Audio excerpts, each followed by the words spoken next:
We're gonna get started. My name is Owen O'Neill. I'm the executive director of Lantha, and I just want to thank everyone for coming tonight. The people who are in the room and the people who have joined us online. Just a quick overview. We are going to be talking about the Lantha bus fare modifications tonight. As you'll hear from that. This is the first time we've adjusted the fare. The base fare hasn't been changed in almost 20 years, and our past products haven't. The price of the past products haven't changed since 2014.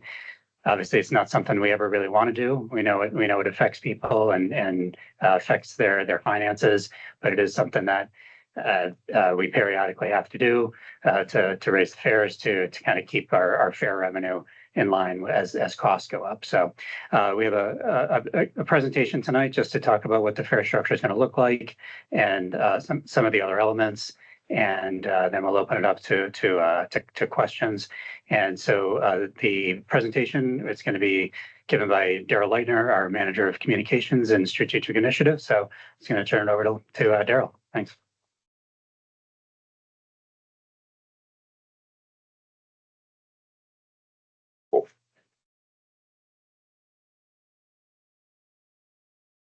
Is that good?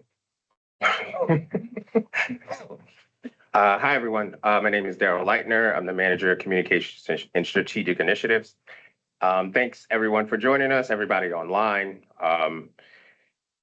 We will be going through an agenda today, talking about the fare modifications, the fare structure in general, talk a little bit about why this is happening, talk about the timeline in which we plan to implement it.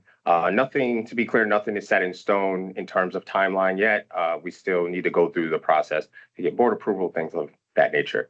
But this is just a high-level overview of the fares. We'll talk about the specific fares, percentages, et cetera, et cetera. There will be time for you to ask questions and comments at the end of the presentation. Those online can also speak. You would just have to raise your hand and you will be allowed to unmute in the order of which you raise your hand. We also will be answering specific questions that were submitted ahead of time to ensure that everyone who are not able to make this meeting get the answers that they need. This will be posted online on our website and on our YouTube following this meeting, not immediately after, but by tomorrow morning, this will be posted on there. So this is the agenda that we're going to cover. This is how it's going to flow. We'll provide a little background, context why we're having this discussion. Then we'll walk through the proposed fare structures, highlight what's changing, talk about what's not changing, and finally we'll open up for questions and comments. So as far as background, so I want to start with some important context. While the fare change aligns with the rollout of our fare collection system, Valleyrag, this is not about necessarily modernizing our system just for the sake of modernization. Lantha has not increased, as our executive director said, we haven't increased our fares since around 2009. And the base fare, we did change the 31-day pass, which is considered like a multi-day pass. We did change the pricing of that briefly back in 2020 due to COVID. We did do a deep discount that ended up lasting for 3 years. But so our current base fare is $2, and it has been. And under Pennsylvania Act 89, transit agencies are required to make reasonable efforts to ensure revenue keeps pace with inflation. Essentially, as costs rise, we have to keep pace with that.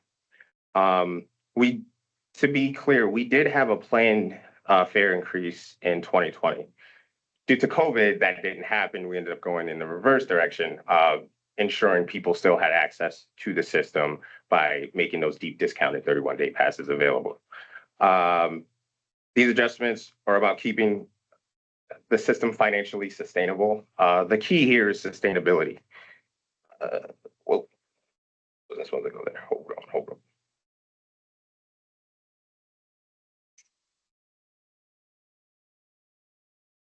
It's important to note that the fare change, this is actually a really important point. The fare change it's separate from the service changes that we have for the previous meeting. The previous public meeting was specifically about service changes. This is specifically about fare modifications. They are completely separate issues, while the impact may vary from person to person. It's important to separate the two distinctions. The service changes, as we talked about in the previous meeting, that has to do with funding and different things of that nature, while fares are specific to align with Act 89.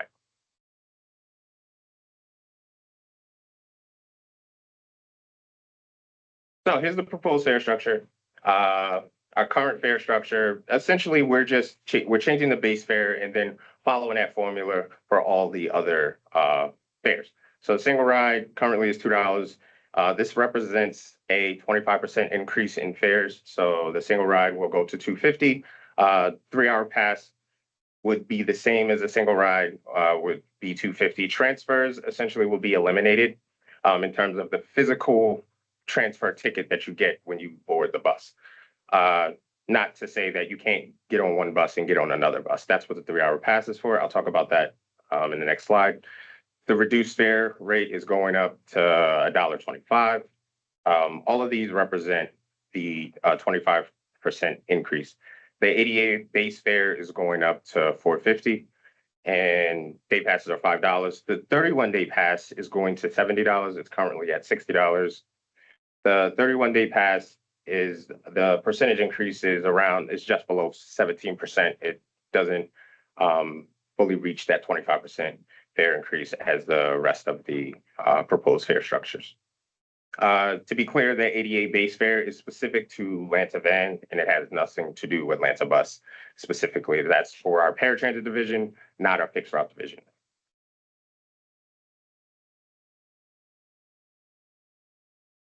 So as far as why are we eliminating transfers? If anybody saw the meeting that we had previously when we first rolled out Valley Ride, we talked about underutilization of certain fare products that we have. Transfers are one of the most, if not the most underutilized fare medium that we have in the system. It also is one of the most problematic. It causes a lot of issues, delays, misuse, fare disputes, different things like that when it comes to the fare box. So this is what you see here is an analysis of the last 4 years. Essentially, these percentages are the percentage of ridership that utilize transfers since 2022. They have never reached more than 1%. They haven't even reached 1% for that. So between the amount of effort that has to go into maintain the system to keep those transfers available and the underutilization of them doesn't coincide with being efficient and trying to ensure that everybody can board the bus safely, fast, and at a reasonable cost. Transfers, another thing, transfers are only good for 2 hours. You can only jump on one bus, while a 3-hour pass is good for 3 hours. It's the same price as a single ride, and you can board as many buses as you want. So if you get on 4 buses within that time, that's fine. So it's at a cheaper cost, and you can do more. So you extended the time and the amount of transfers.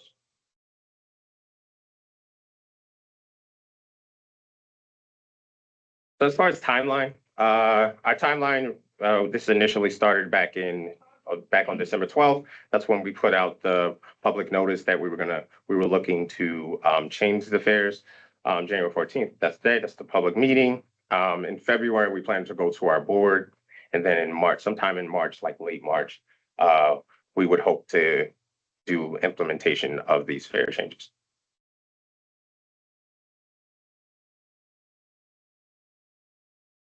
That's pretty much it. It's pretty straightforward in terms of the fare structure in general, but we'll take questions, comments. We did have some that were submitted ahead of time. I will address those. To be clear, each person that's speaking, whether it's a question or a comment, complete your question fully.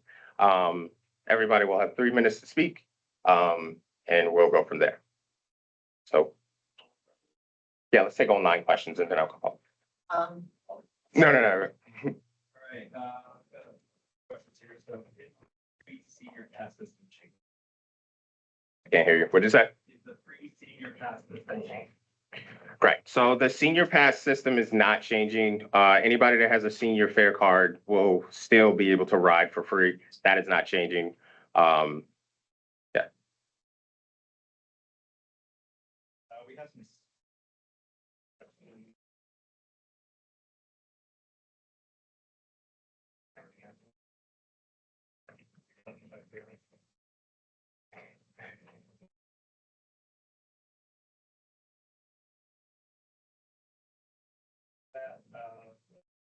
Similar question, will with the fare increases, will this make the buses come on time when they're supposed to?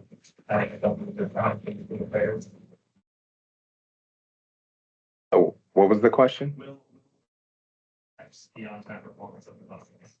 So this is completely separate from on-time performance. On-time performance issues are something that we are always analyzing, and it has nothing to do with the fare.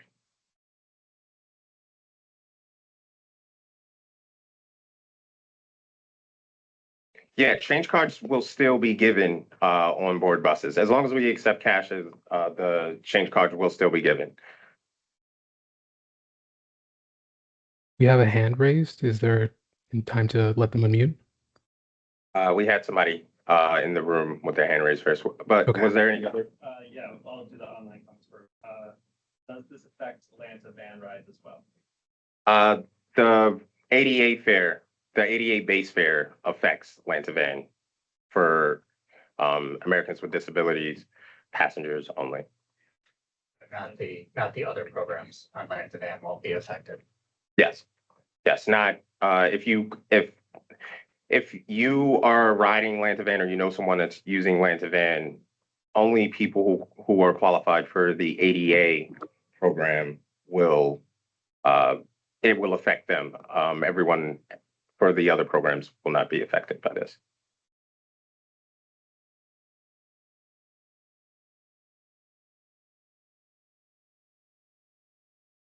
Hold on.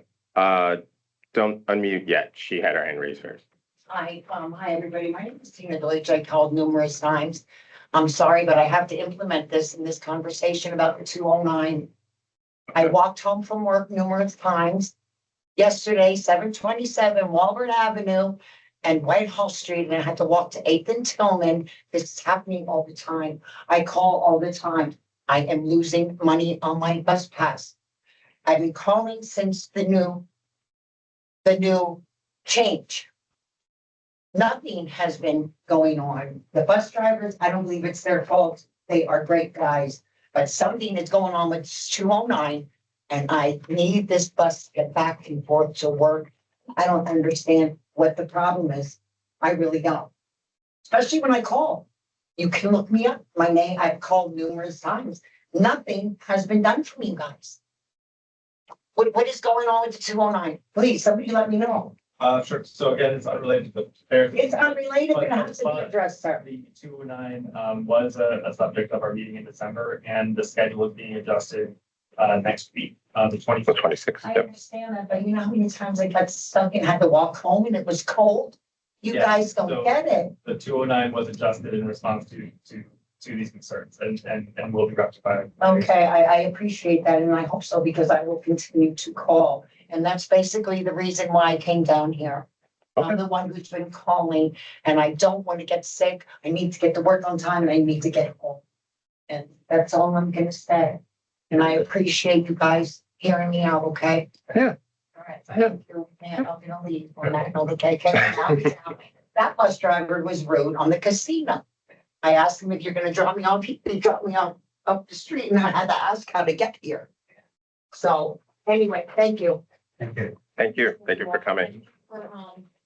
The bus drivers on the 209 are the greatest. You got Jimmy, you got a whole bunch of them. They are great, so I don't know what's going on. Hi. Thank you, everybody. Thanks. I'm leaving. Then we have a hand raised from Gilbert. I can unmute, but Gilbert, if you're able to unmute yourself. You won't be able to unmute them, but you can give them the ability to. All right, you can unmute, should be able to ask your question.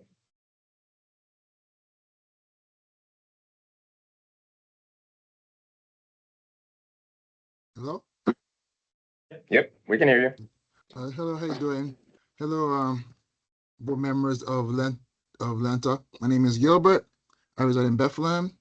And since you guys are raising the fare on buses, we would like to get more buses on the road until 3 a.m., especially the blue line from the eastern to Allentown and vice versa.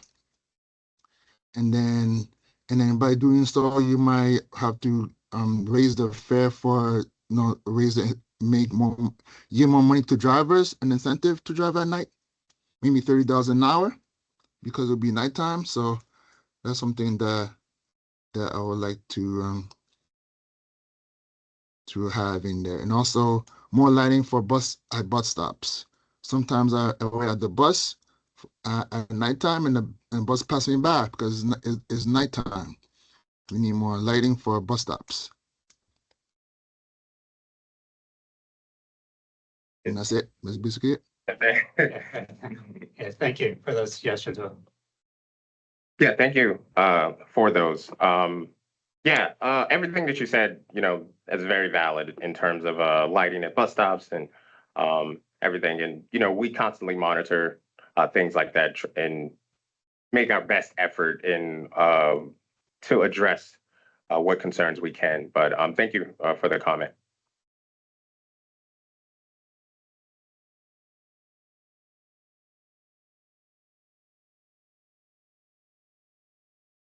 What happened to Token Transit? Token Transit was phased out. That was our mobile ticketing vendor. We phased them out last year in September. As of September 1st, we were no longer selling Token Transit passes. We switched over to our Valley Ride system, which is integrated into our Transit app. Transit app has been our wayfinding app since 2020. And we just integrated the mobile ticketing directly into the Transit app. Follow-up question about what's been done for customers who prefer the convenience of electronic purchases. Yeah, everything about Valley Ride is for the convenience. That's why we implemented fare capping to allow people to save money on specific trips. Instead of pre-purchasing passes at a time, you only pay for the trips that you actually take. Additional service related.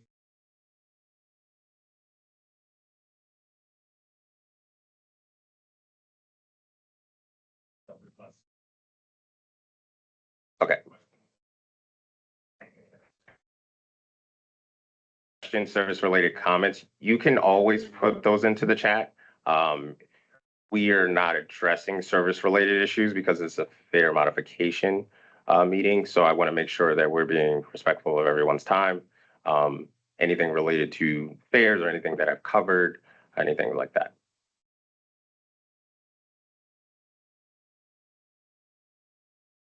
That's everything online. So my name is Ian Neubauer. I'm also one of the students who take the bus to and from LCTI in the mornings. And Okay. I'm also a student from Wayne Mountain High School. I have a question about the fares for our downtown school district. Will that still continue on the free fares, even though the inflation that you guys are still going to continue on? With the partnership with Allentown School District, will still continue with free fares, or would it go back up to $1 if the inflation is gonna affect the land transportation for students trying to get to school and all that stuff? The Allentown School District partnership is still continuing. That's it, but it is a year-to-year thing. That is actually a decision of ASD. So we are certainly always open to continuing that partnership. So we're at least continuing it through the end of this school year, and then it'll be up to ASD if they want to continue it the following year. It has been very successful. So my expectation is that ASD would want to continue that partnership that with just, riding by showing your ID. Which I still had when getting here, so. Right.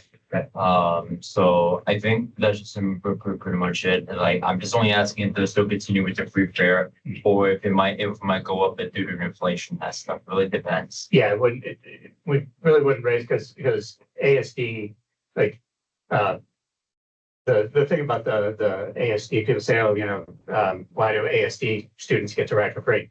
But I say ASD students don't ride for free. ASD actually pays for them. So that's one of they've been wanting to make it free. So at this point, we don't anticipate that going up for that. Yeah. Okay, makes sense. Makes sense. Right. Any other questions? So these increases is just proposed, it hasn't been passed yet. Yes. So if it doesn't pass, how would it affect anything at all? Would it affect services? Would it affect? You're saying, employees if- and whatnot? you're saying if the fares were not passed, Yeah. would it affect service? No. So service, again, service is separate from the fares, especially this time around. I need to make that clear. So the service changes that are happening on January 26th are happening on January 26th, independent of this fare increase. If the fares don't pass, it would, and something happened with service related, it wouldn't be because of the fares. But eventually it could, like Yeah, when we raise fares, it raises revenue that we can use for the system. So it's not like right away something's gonna Yeah. happen, but eventually it could, it's more like long term. right, But you Yeah. have federal funding now right. to begin with. I pay taxes for. Mhm. So there's really no need to increase the fare prices to begin with people who are already, especially people in Allentown who can barely afford to live as it is. You know, Mhm. Mhm. and you, so in reality, you can keep the prices lowered and help give us a better quality of life. So, Because we would Good have idea. more money in our pockets to use for not only the services of the bus, but also be able to go grocery shopping and clothes shopping and whatever else needs that we have. Right. Yeah, and With the extra money. right. And one of the things we have, like we said at the beginning, we've kept the fare the same for 18 years. And we are required to raise the fares every once in a while. So it's because we do get state money. And part of that state money is we do have to show that we're increasing the fares every now and again. So that is something that we have to do. We tried to keep it as low and as steady as we could for as long as we could. But this is just something that every once in a while you have to do. And so now we're kind of getting in that cycle where we're kind of doing it now. Now from here, we'll try to keep it stable for as long as we can going forward. But it is something that every few years you're supposed to be raising the fare. And now is this by law or is It this is in the by law, yeah. policy? It is in the transportation funding law of the state that we're required to show that we're doing these things to raise revenue, keep raising revenue. Okay, can you give me the information and the direct link to Yeah. the law and policies Yeah. about all this? I'll give you my email address Okay, because I want to research this a Mhm. little further. right, And I'm actually gonna do a right to know request on how much federal money the government's getting and the state and so forth. right, right. Because And we do I want to keep people's quality of Right. life. And it sounds like you are too wanting a better quality of Right. life for everyone as well, which is great of you guys, which I commend you for. Mhm. for going 18 years without increasing. Right. So, but I really want to do my own research and because I want to hold my government accountable, not you guys, but your supervisors, Congress, state reps, and whoever else. Right. Right. So, that's called Act 89. We can certainly email you, but a simple Google search for Pennsylvania Act 89 pretty much tells you everything about Act 89 in terms of being efficient, and it doesn't get real specific, but yeah, we can certainly send you that information as well. Okay, thank you. Are there any other questions? Anyone in the room? All right, if there are no more questions, we'll end the meeting. Thank everyone for coming, and this will be recorded and put online tomorrow on our website. And